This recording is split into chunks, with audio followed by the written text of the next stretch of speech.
మన ప్రభువును మన రక్షకుడు అయిన యేసుక్రీస్తు ప్రభువు అత్యున్నతమైన నామమున, అతి శ్రేష్టమైన నామమున, ప్రభావము కలిగిన నామమున అందరికీ వందనాలు, దేవునికి స్తోత్రాలు. ఆ కృప కలిగిన దేవుడు, కరుణా సంపన్నుడైన దేవుడు, దయా కనికరము కలిగిన దేవుడు మనలందరినీ ప్రేమించి రాత్రి సమయంలో మంచి నిద్రను అనుగ్రహించి మన బ్రతుకులలో మరొక నూతన దినమును అనుగ్రహించినందుకై సమస్త మహిమ, ఘనత, ప్రభావములు యేసుక్రీస్తు ప్రభువుకే చెల్లునుగాక. మనలను ఆశీర్వదించే దేవుడు, మనలను అభివృద్ధి పరిచే దేవుడు, మనలను ఫలింప చేసే నాదుడు ఈ దినములో మనకు అనుగ్రహించిన దేవుని యొక్క వాగ్దానము కృపావార్త. ఆదికాండ గ్రంథము 9వ అధ్యాయము 1వ వచనం. దేవుడు నోవహును అతని కుమారులను ఆశీర్వదించి, మీరు ఫలించి అభివృద్ధి పొంది భూమిని నింపుడి. దేవునికి స్తోత్రం కలుగునుగాక, దేవునికి మహిమ కలుగునుగాక. ప్రభునందు అత్యంత ప్రియమైన దేవుని ప్రజలారా, మన దేవుడు మనలను ఆశీర్వదించే దేవుడు, మన దేవుడు మనలను అభివృద్ధి పరిచే దేవుడు, మన దేవుడు మనలను ఫలింపజేసే దేవుడు. దేవునికి స్తోత్రం. దేవుడిచ్చిన ఈ వాగ్దానమును బట్టి మీరున్న చోట్ల హృదయపూర్వకంగా యేసయ్యకు స్తోత్రం తెలియచేయండి. ఎందుకంటే మనిషికి విటమిన్స్ ఏ విధంగా అవసరమో మన విశ్వాస జీవితానికి వాగ్దానాలు అనే విటమిన్స్ కూడా చాలా అవసరం. మన దేవుడు మార్పు లేని దేవుడు. ఆయన నిన్న నేడు నిరంతరము ఏకరీతిగా ఉన్న దేవుడు. నోవహును ఆశీర్వదించిన దేవుడు, నోవహును అతని కుమారులను అభివృద్ధి పరిచిన దేవుడు, నోవహును అతని కుటుంబాన్ని ఫలింప చేసిన దేవుడు నిన్ను నన్ను అభివృద్ధి పరుస్తారు, ఆశీర్వదిస్తారు, ఫలింపజేస్తారు. దేవునికి స్తోత్రం. అయితే నోవహు ప్రతికూల పరిస్థితులలో కూడా తన చుట్టూ ఉన్న వారంతా లోకంలో కలిసిపోయి విచ్చలవిడితనంలో కొట్టుమిట్టాడుతున్నప్పుడు కూడా నోవహు నీతిమంతుడిగా ఉన్నాడు. నోవహు నిందారహితుడిగా ఉన్నాడు. నోవహు దేవుణ్ణి నమ్ముకుని దేవుని మీద ఆధారపడ్డాడు. నోవహు దేవుని మాట పట్ల విశ్వాసం ఉంచాడు. అందుకని అంతవరకు తెలియని సంగతి దేవుడు చెప్పిన విశ్వాసంతో ఆయన మాటకు విధేయత చూపించి సమస్త జీవరాశులన్నీ, ప్రాణమున్నవన్నీ ఆ జలప్రళయంలో కొట్టుకుపోయినా ఆయన కుటుంబం మాత్రం సజీవ లెక్కలో లెక్కించబడ్డారు.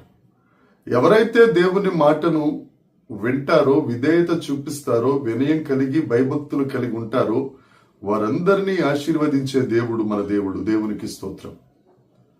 పాపం ఎప్పుడైతే మనిషిలో ప్రవేశిస్తుందో శాపం అప్పుడు వచ్చేస్తుంది. పాపానికి దూరంగా ఉన్నంత వరకు శాపం ఉండదు. పాపం దగ్గరైతే శాపం సంతరించుకుంటుంది. ఆ శాపాన్ని పోగొట్టడానికే యేసుక్రీస్తు ప్రభు పరమును విడిచి భూలోకానికి వచ్చి నీ కొరకు ప్రాణం పెట్టి తన రక్తము చేత నిన్ను శుద్ధీకరించి నిన్ను పవిత్రునిగా చేసి ఆశీర్వదించాడు. ఆ ఆశీర్వాదం లోకమంతా పాడైపోతున్న ఆ యేసు రక్తం ఆ పాపం నుంచి నిన్ను పవిత్రునిగా చేస్తుంది. దాని చేత ఆశీర్వదించబడి లేఖనం చెప్తుంది, నీవు అభివృద్ధి చెందాలి, ఫలించాలి. అభివృద్ధి చెందాలి, ఫలించాలి. దేవుని కొరకు మారు మనసుకు తగిన ఫలములు ఫలించాలి. ఆత్మ ఫలము ఫలించాలి. వెలుగు ఫలములు ఫలించాలి. ఎప్పుడైతే నువ్వు ఫలించటం ప్రారంభిస్తావో అప్పుడు నీ అభివృద్ధి అనేది క్రమక్రమముగా విస్తరిస్తుంది. నువ్వు ఏ ఏ ప్రదేశాలలో అభివృద్ధి చెందాలో అది దేవుడు తప్పక నిన్ను అభివృద్ధి చెందిస్తాడు. మానసికంగా అభివృద్ధి చెందాలన్నా, ఆరోగ్యపరంగా అభివృద్ధి చెందాలన్నా, ఆర్థిక పరంగా అభివృద్ధి చెందాలన్నా, ఇతరత్రా నీ సరిహద్దులు విశాలపరచబడాలి అని అన్నా నువ్వు యేసుక్రీస్తు ప్రభువులో నాటబడి అభివృద్ధి చెందాలి, ఆశీర్వదించబడాలి. అప్పుడు నీవు ఫలిస్తే తప్పక దేవుని వలన ఆశీర్వాదం పొందుకుంటావు, అభివృద్ధి పొందుతావు. నా ప్రియ సహోదరి సహోదరుడా, నువ్వు ఏ ఏ పరిస్థితుల్లో ఆశీర్వాదం లేకుండా ఉన్నావో, అభివృద్ధి లేకుండా ఉన్నావో ఒక్కసారి పరీక్షించుకో. ఒకసారి అక్కడ నిలబడు. నాకెందుకని ఆశీర్వాదం రావడం లేదు, నేను ఎందుకు అభివృద్ధి చెందట్లేదు అని ఒక్కసారి నువ్వు పరీక్షించుకుంటే నీ ఫలములు ఎక్కడో ఆగిపోయినాయి. నువ్వు యేసుక్రీస్తులో ఉండి యేసయ్య మీద ఆధారపడి ఆ మారు మనసుకు తగిన ఫలాలు ఫలిస్తే, ఆత్మఫలం ఫలిస్తే, వెలుగు ఫలం ఫలిస్తే, సత్క్రియలు అనే ఫలం ఫలిస్తే, జిహ్వ ఫలమును నీవు దేవుడికి సమర్పించగలిగితే తప్పక దేవుడు ఈ దినాన్ని నిన్ను ఆశీర్వదిస్తానని వాగ్దానం చేస్తున్నాడు. తప్పక నువ్వు అభివృద్ధి చెందుతావు. నీవు ఆశీర్వదించబడటమే కాదు, నీ చుట్టుపక్కల ఉన్నవారు, నీ కుటుంబం, నీ సంఘం, నీ సమాజం ఆశీర్వదించబడుతుంది. తద్వారా దేవుని నామము మహిమపరచబడుతుంది. ఒక్కసారి పరీక్షించుకుందాం. నువ్వు ఎక్కడ చెడిపోయావో, ఎక్కడ చెదిరిపోయావో అక్కడ నువ్వు సరిచేసుకుని యేసయ్యలో ఫలించడం మొదలు పెడితే ఆశీర్వాదాలు ఈ దినాన నీ సొంతం. ఈ వాగ్దానాన్ని దినమంతా ధ్యానిద్దాం. దేవుడు తప్పక నిన్ను ఆశీర్వదించి అభివృద్ధి పరచును గాక. దేవుడి మాటలు దీవించును గాక. ప్రార్థన చేసుకుందాం.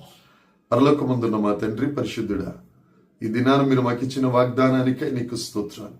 మమ్మల్ని ఆశీర్వదిస్తానని, అభివృద్ధి పొందిస్తానని, ఫలింప చేస్తానని వాగ్దానం చేసావయ్యా. నీ వాగ్దానాన్ని మేము సొంతం చేసుకుంటున్నాం. నీలో ఫలింపగలుగుటకు నీ కృప దయచేయండి. నీవే ప్రభువా, పరిశుద్ధాత్మ దేవుని చేత నీరు కట్టి ఫలింప చేసి ఆశీర్వదించి అభివృద్ధి పరచండి. నీ కొరకై మేము జీవించగలుగుటకు, మా ద్వారా నీ నామం మహిమపరచుటకు కృప దయచేయమని, మహిమ పొందుమని యేసుక్రీస్తు నామమున ప్రార్థించి అడిగి వేడుకొనుచున్నాము తండ్రి. ఆమేన్. దేవుని కృప మనందరికీ తోడై ఉండునుగాక. ఆమేన్, ఆమేన్, ఆమేన్.